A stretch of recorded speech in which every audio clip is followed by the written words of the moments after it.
Hello students and welcome back to yet another video. In this video, we'll be studying your fourth unit. This is your last unit in the syllabus. So now this fourth unit I had divided into three parts, 1, 2, 3. So today we'll be doing first part of unit 4. So let's begin. I'll share a presentation.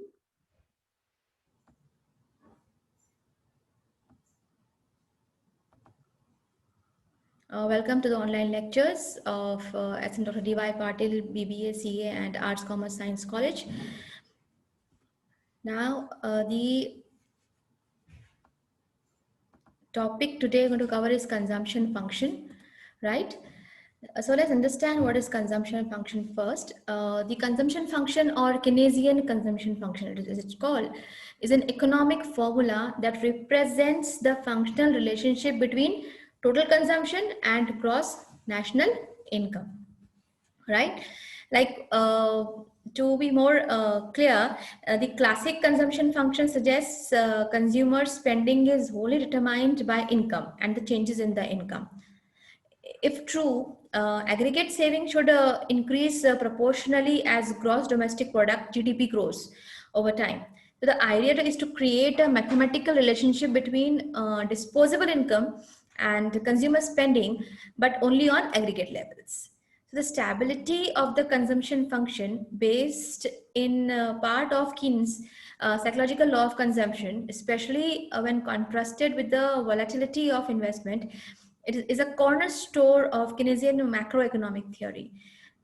Most post-Keynesians admit that the consumption function is not stable in the long run, since consumption pattern changes as the income rises or falls with the income changes.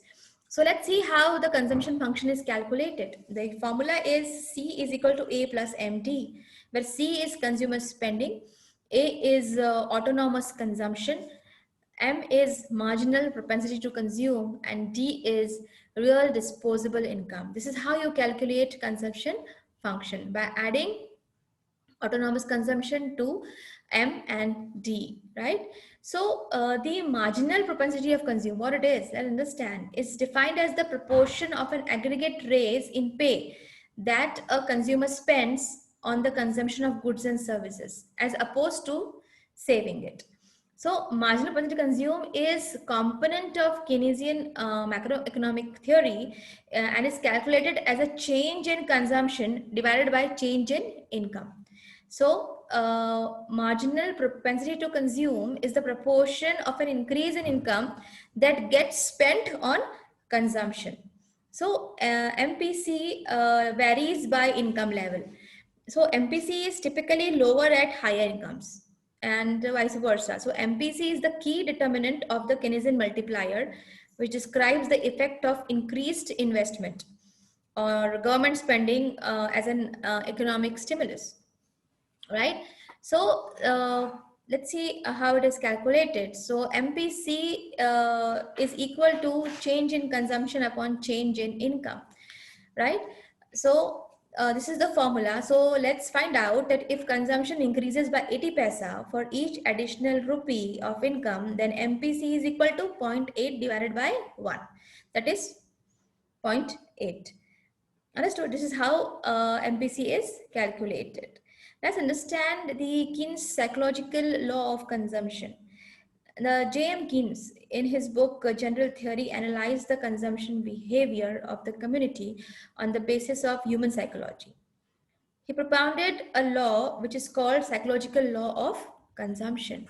So according to this law, the household sector spends a major part of its income on the purchase of consumer goods and services such as food, clothing, medicines, shelter, etc. for personal satisfaction. So the expenditure on consumption C is the largest component of aggregate expenditure. Whatever is not consumed out of disposable income is by definition called savings. So let's understand with the help of formula. It is disposable income is equal to consumption plus saving. So according to Keynes, the level of consumption in a community depends upon the level of disposable income.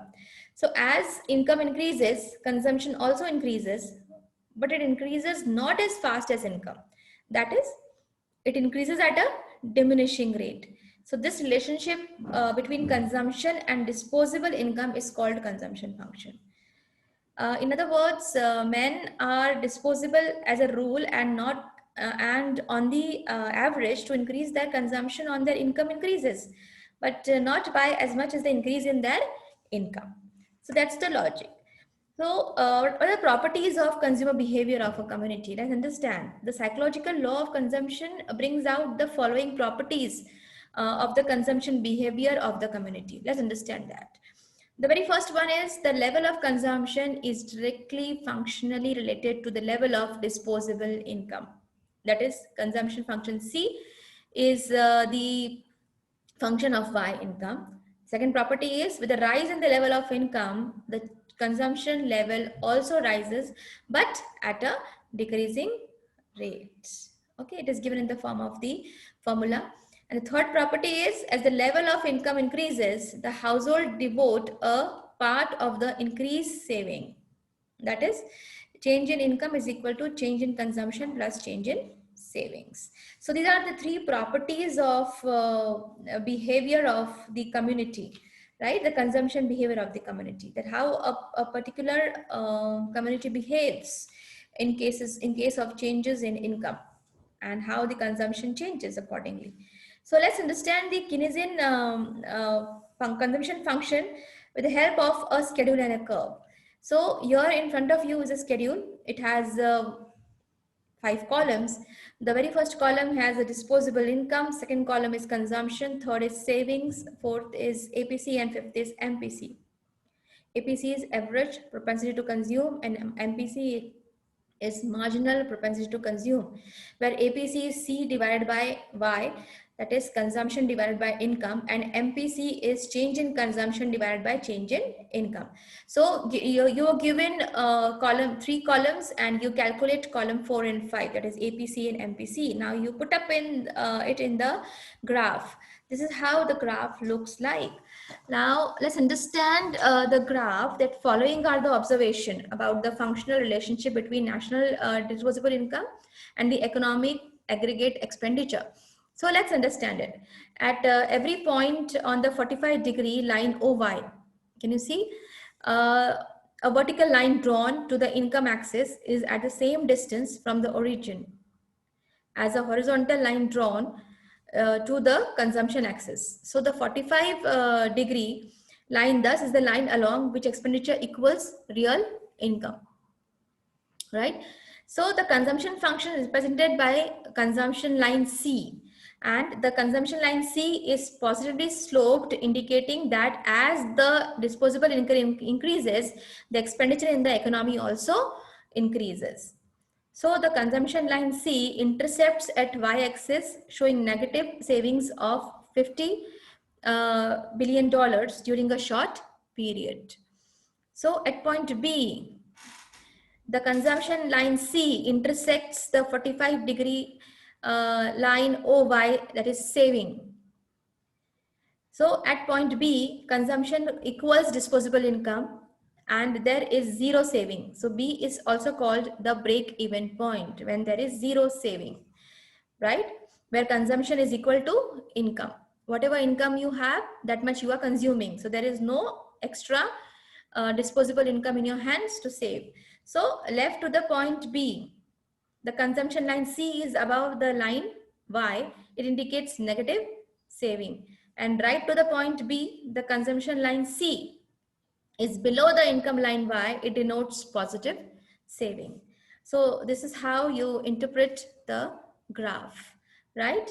So to sum up, the relationship between consumption and disposable income is referred as a consumption function you have studied. So a consumption function tells how much household plan to consume at various levels of disposable income left with him. So there are few determinants of consumption. There are few points which determine consumptions. So let us understand what determines consumption in the community. So very first one is subjective factors. In the subjective factor, the first one is psychological characteristics of human nature, right? So there are like subjective, there are a number of factors. There are subjective, there are objective, determine the position of consumption function. So the factors or causes of shift in consumption function are as follows. That means what are the factors that causes the shift in the consumption function? So the very first one is psychological characteristics of human nature. This is the subjective factors affecting propensity to consume are internal to the economic system. That is, the subjective factors include characteristics of human nature, social practices which lead households to refrain or activate to appending out of their income. Like for example, religious belief of the people towards spending, their foresight attitude towards life, the level of education, etc. So directly affect propensity to consume or determine the slope and position of the consumption curve. The subjective factors do not undergo a material change over a short period of time. These remains constant in the short run. So these are subjective factors. Let's understand what are objective factors. These are external to the economic system. They undergo rapid changes and bring market in the consumption function. The main objective like factors like are, the very first one is real income. So real income is a basic factor which determines community's propensity to consume, right? So when real income of the community increases, of course the consumption expenditure also increases, but by a smaller amount. So the consumption function shifts upward with the rise in the real income. So this is one determinant. Next is distribution of wealth, right? If there is unequal distribution of wealth in the country, the consumption function will also be unequal. So people with low income group have high propensity to consume and rich people low propensity to consume. So an equal distribution of wealth raises the propensity to consume. So if there is equal distribution of wealth, then the consumption is on a high level. Now, next is expectation of change in price. If people expect prices are going to rise in near future, they hasten to spend large sum out of a given income just after the promulgation of first martial law in our country. So we can say that when prices are expected to be high in future, the propensity to consume increases or the consumption function shifts upwards. So because they buy today at a lower price. So when they're expected to be low, the propensity to consume decreases or the consumption function shifts downward. Vice versa, it's psychological effect. If you all know that the prices of sugar are going to rise in coming 30 days, what you will do, you will buy sugar and hoard it in your house.